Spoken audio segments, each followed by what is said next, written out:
What up, y'all? This is Patrick Hayes, and today what I want to talk about is a deep subject. I want to talk about quitting drugs and alcohol. Now, this is something that has been like a theme of my life. I was addicted to drugs from like age 11 till age 28, so it was a long and difficult road for me. And right now in my life, I have somebody that I care about very deeply that is going through this process right now, having an issue and potentially looking at making new decisions of how to carry forth into their life in a different way, in a way that potentially is not involving drugs and alcohol. So I figured I would go ahead and make a video to assist this person and potentially assist anyone else that's going through this same thing. How I want to start off is that, it's been the theme of my life. Drug addiction has been like the one big hurdle that I've gone through that totally overshadows everything else in my life. And in hindsight, my drug addiction battle has been, in a way, the greatest gift that I've ever experienced, because it's given me the greatest transformation. It's forced me to look at aspects of myself I never would have looked at, and it forced me to transform and grow in a way that no other thing could. So I want to start off like that because in order to really succeed, this is a powerful way of looking at it. Coming through drug addiction can be the most powerful transformational thing that you've ever experienced in your life. It can be that if you choose to make it that. I encourage you to try to frame it this way. Try to look at it from this perspective. This is an opportunity for you to make a powerful transformation, and it's potentially the only option that you have to make this kind of transformation. There's a lot of people that die alcoholics, that die drug addicts. You never get the chance to make that transformation. But the people that do, that truly do transform, they develop something that can never be taken away from them. They develop something really powerful. There's not many things on this planet that are more difficult than overcoming a hardcore drug or alcohol addiction. And to overcome that, the only part of you that actually makes it through is the strong part of you. Meaning, like, you burn off a lot of weakness going through this process. If you do make it through the other side, you will be a transformed person. So this is a good angle to come into this from, because this is an angle that will empower you in this process. As opposed to some other angles where it's like, I'm just a fuck up, like I'm an alcoholic or I'm a drug addict and like this sucks and why did I get this disease? That's not the way to go about it. This is your opportunity to do something amazing, to transform in a way that, it's far beyond just overcoming drugs and alcohol. This is something that this literally will create a new person. It has the potential to, if you go about it the right way. You can create a new person. You can be something way more powerful than you ever thought you could be. And this is the initiation to go through that. And so I encourage you to look at it from this perspective. This perspective was something that came to me towards the end of my drug addiction. I made a decision in my life that I was no longer going to just live life for my own happiness or pleasure, but that I was going to make a really strong vow to be the best person I could possibly be, to do the best that I can do in this planet and serve the planet in the best way that I possibly can. And when I made this decision, and I really meant it inside, something changed. Like I was faced with dying, but I was able to. There was a strength that I was given when I made this decision, or a strength that came forth within me. And this was the strength that gave me what it took to power through. And when I quit, I was homeless. I was in Mexico. And I had $180, I think, to my name. And I remember coming back over the border. I was so tired. I could not even stand. Even to walk like a city block, I remember I had to stop like 2 or 3 times just to breathe. And this was for several months. Like, that's how bad off I was. That's how unhealthy I was. That's how much I beat myself up. I didn't have any place to stay. I was sleeping outside, or I was staying in crack houses. That was, the only bridges I hadn't burnt were with, other drug addict people. And, it took me a long time to get back on my feet, but I did. And, slowly but surely, I progressively got better and better and better. Now, one of the things that was huge for me, and this is huge for anybody that's quitting drugs, is changing your environment. So changing the people that you hang out with. And this was really hard for me because I had no one else to hang out with. Now I had been to NA and AA in the past. I went to NA and AA when I was in high school. And I experienced that. And, there's a lot of good things in those rooms. The 12 Steps, I think, is a beautiful program. How the 12 Steps is delivered, I don't quite agree with sometimes. I guess it depends on who's teaching it. But I'm really a proponent for transformation, right? I'm not a proponent for you're stuck being a drug addict or alcoholic for the rest of your life. This is what they sell you in AA and NA. Once you're an addict, you're always an addict. It's a disease. It's like there are genetics for it. And you'll never have control over this. And basically you have to hide out in NA or AA for the rest of your life if you want to, avoid like destroying your life again or dying from drugs and alcohol. And I think that creates kind of a sick story that people get wrapped up in. Now, I think that it's really useful to admit in the beginning, especially when you're having issues with drugs and alcohol, that you are powerless. You don't know, and this is why the first step is so powerful. First step being admitting you're powerless over drugs or alcohol and your life will become unmanageable. Right? And this is super powerful for any kind of transformation whatsoever, like across the board. Like until you realize that you have a problem and that you want to change and that you don't know how to solve the problem on your own because you haven't been able to figure it out, and that potentially there's like if you are going to solve it, that there's potentially some information outside of you that you have to be open and willing to explore in order to find a new path. This is like crucial, because until you come to that realization, like, listen, I got a problem and I got to do something and I don't know what to do, then you're not open, and you're there's no room for growth. There's no room for transformation. So that first step is crucial.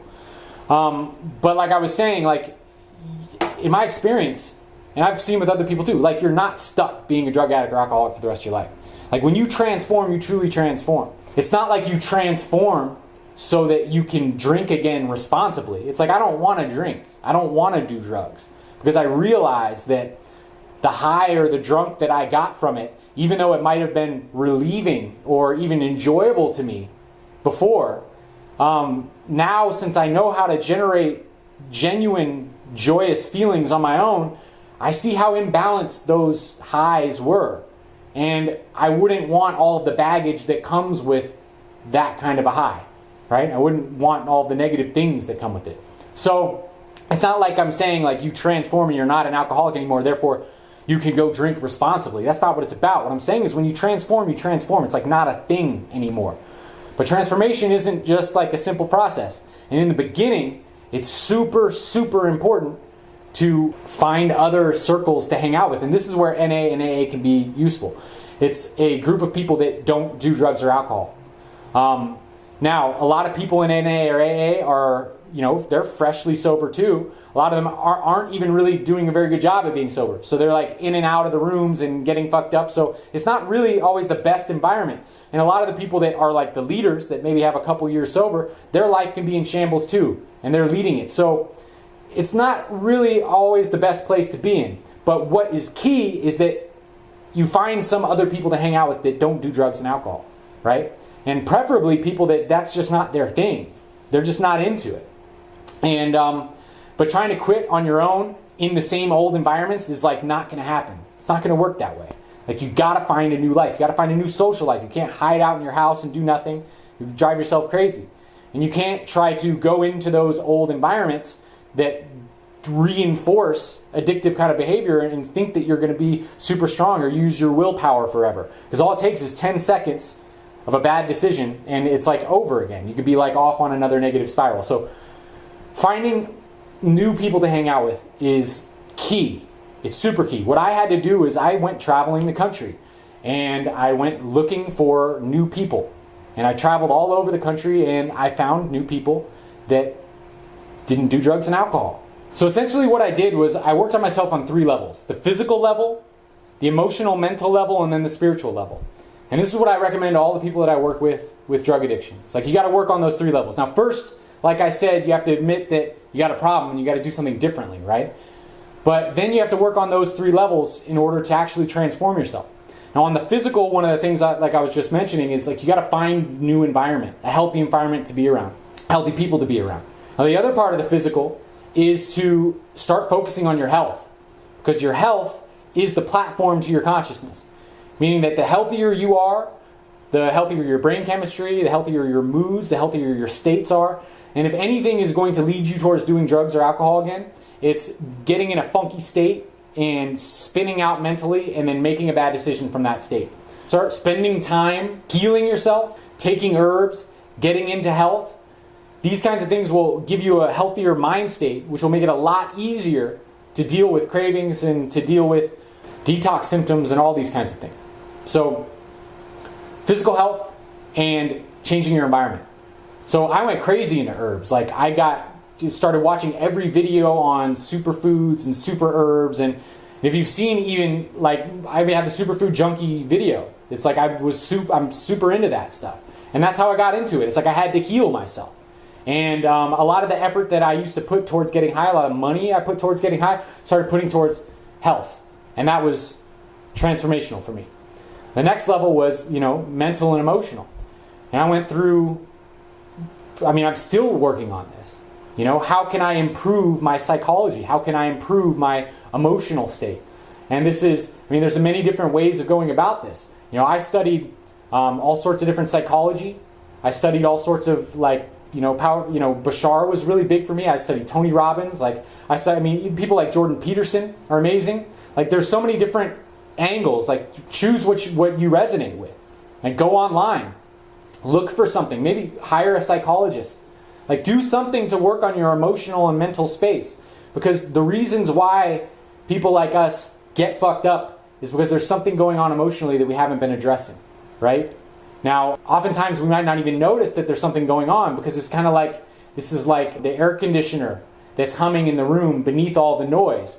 Now, once you get quiet and you start looking at what's going on inside yourself, you can hear that air conditioner, and oftentimes there's negative emotions going on there. Now, anybody that is impulsively doing drugs or drinking and losing control with that has some sort of demon that they're running from, like an internal anxiety or trauma or frustration. There's something going on inside of them that they're reaching to quell through something external.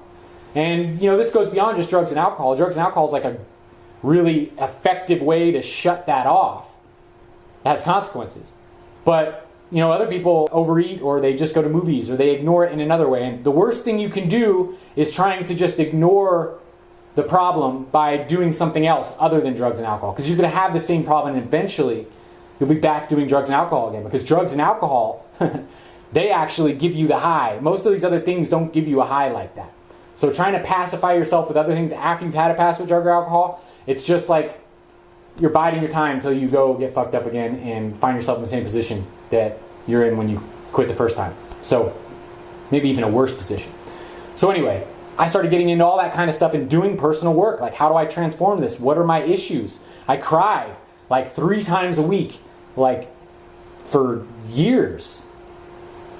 Processing, purging all of the dark stuff that I had inside myself, and I still cry from time to time.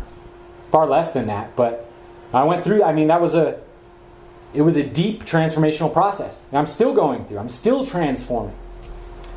So then the third thing is, the spiritual practice, right? Find some connection to something bigger than yourself.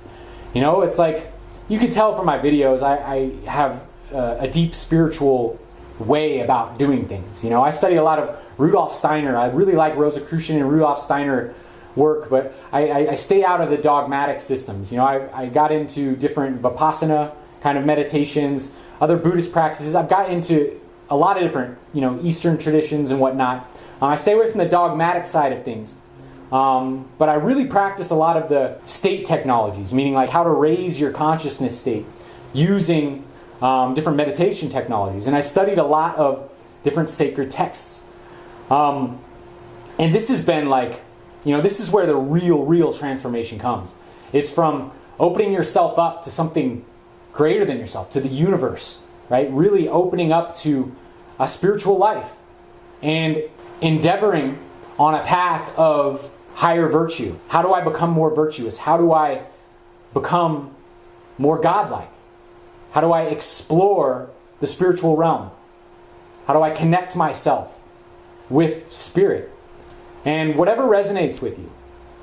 But this is like, ultimately, this is what life is about, right? Life is about as far as I'm concerned, developing virtue. It's about becoming more virtuous of a person. And when you do that, you become more angelic. And when you feel those angelic essences, like through exploring spirituality and really going deep, it's obvious, it's so clear that this is what we're here for. And without the spiritual element, all the other stuff's great, but you won't really have the blossoming. You'll have self-improvement, but the blossoming really comes from being serious, like taking a spiritual path serious and like really going into it. You know, I can't reiterate enough how important that is. But, you know, and it's that simple. You know, body, mind, spirit, right? Admit to yourself you got a problem, there's something you want to change. Start working on your health. Get into a new environment. Start working on your psychology, working on your emotional state. See what's the issue going on underneath. And start dedicating yourself to a spiritual path of some sort. I advise to stay away from dogmatic religions. But like find your own connection to spirit, like really deeply. And make that a path of virtue that you walk. And you will transform. This is the purpose of life, is to transform into more and more godlike, more beautiful of a person. It's not to like kill it in the business world. It's not to like be the cool guy that has all the cool stuff to say. It's about evolving yourself to be the best person you can possibly be. So all I have to say is like, you can do it. I know you can do it. You got this. It's just a matter of like giving yourself fully to being the new you. Not trying to hold on to any ideas of like, you know, these petty things that we wanted to be before. Like, you know, just some badass, or like be the one in the bar that says all the funny stuff or that gets the girls or whatever it is. Like, it's not about that. It's about being the best person you can be. And when you dedicate yourself to that, I promise you, you will transform. And you can do it. So just know that there's a new life, there's a new you waiting on the other side of this. And you can make it through. I know you can. If you need any help, message me. Like this is what I do. I work with people. If you need help, message me. Whoever you are, if you're going through this. You know, I have sessions, like, you know, I can work with you. And to the person who this is intended to, it's like, message me. I got you, okay? You can do this. Like, I love you. And I got your back. So if you ever need anything, let me know. So thanks. This is Patrick Hayes. Like, subscribe. If there's anybody that you know that's going through it, that this video could be useful for, please send this video to them. And much love. This is Patrick Hayes.